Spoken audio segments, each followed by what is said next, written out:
var svona sveiflur í þessu hjá okkur. Já, ég held að Valsarn hafa bara verið einu skrefi undan okkur alla leikinn og náðum að koma tilbaka og svona, en hérna.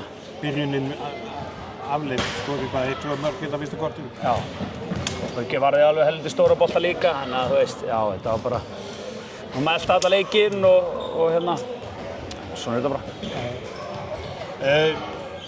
Og það náttúrulega fleiri afföll í þessum hóp, það náttúrulega Tandri dottin út. Og svo sá ég Adam var ekki með í kvöld. Og þú náttar Svein, hvað með Adam? Adam fekk höfuðhögg á æfingu í gær. Ísak var líka ekki með þetta, hann fekk aðeins í náran. Svona ég býst alveg við þeim á laugardaginn. Þannig að, eins og þú segir, Tandri verður ekki með og það eitthvað í Svein Andra líka.